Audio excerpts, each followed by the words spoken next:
Hi, in this video I want to show you 5 great ways you can practice improvising melodically over our jam tracks, both with your instrument and without, that I think will really help you to form that connection between the sound that you hear and the tonal map where you visualize all these sounds and your instrument where you're ultimately projecting and playing all these sounds. And I think it'll help you get to that place where improvising becomes really just hearing sounds in your mind and being able to express them effortlessly through your instrument. Now, some of these activities we're going to modify for some instruments, but I'll talk about that when we get there.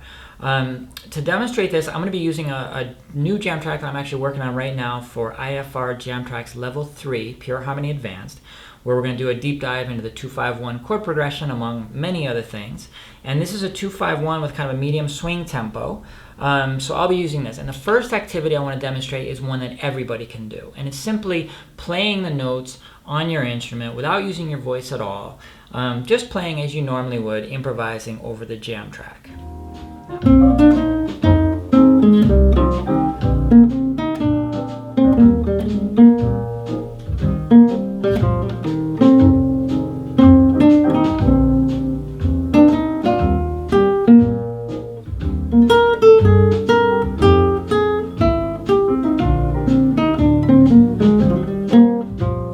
The next way of improvising over these jam tracks that I want to show you is to play the notes on your instrument while singing the tonal numbers out loud.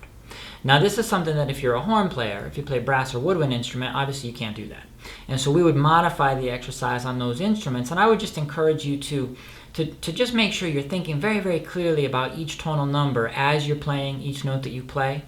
Now, if you've been practicing IFR for a while, and if this has really become the way that you think about harmony, then those tonal numbers might already be inseparable from each note you play, and that's great.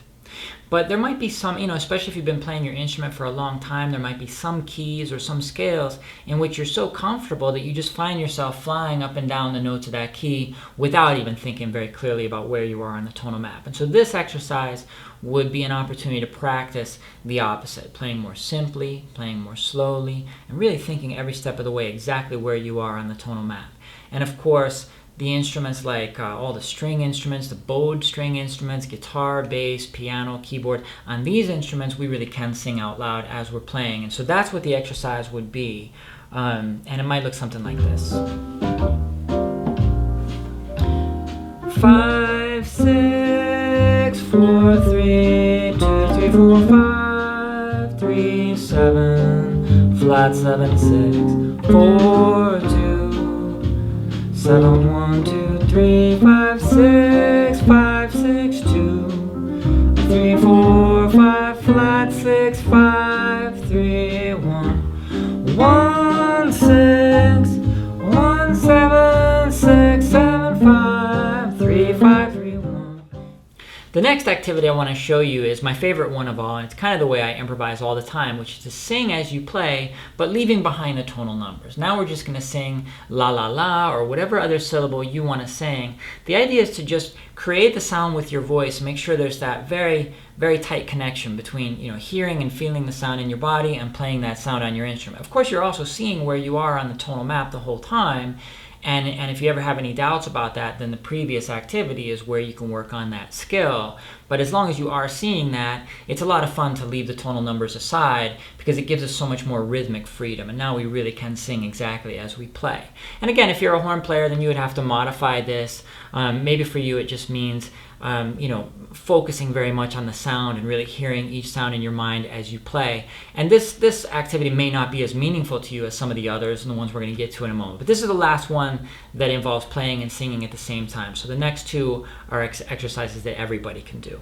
But if you do play an instrument like piano, guitar, bass, or the bowed strings, or if you just have a keyboard and you can experience this a little bit, even if your main instrument is a horn, then this is a fantastic exercise. It's playing the notes on your instrument while singing the sounds with your voice, but not singing the tonal numbers out loud. And it might look something like this.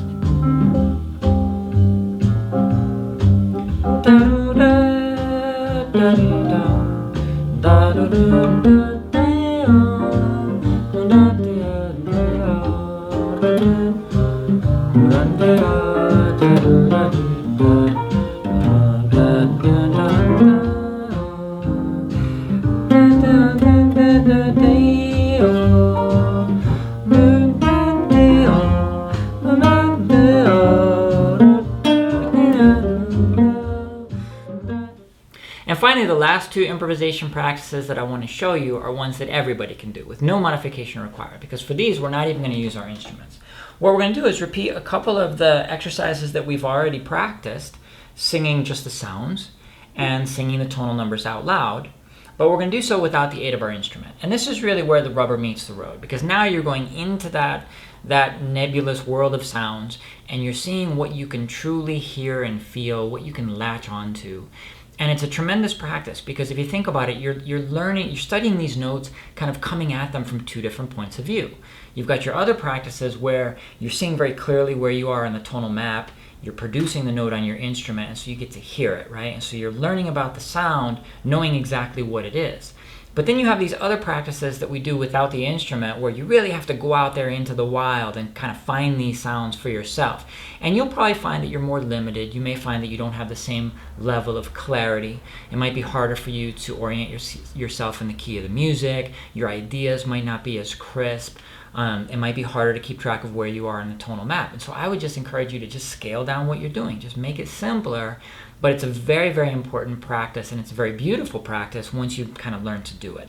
And so here's what each of those might look like. I'll start singing the tonal numbers, and then at some point, once I'm really oriented, you'll hear me letting go of the tonal numbers and just singing la la la or whatever, which is a lot of fun because it gives me much more rhythmic freedom.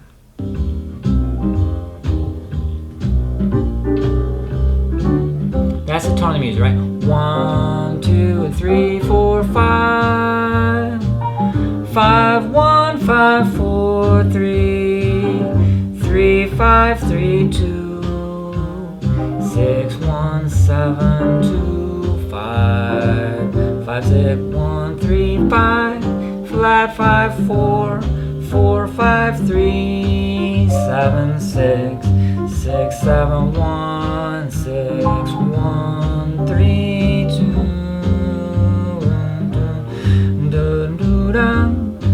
da da da da da da da da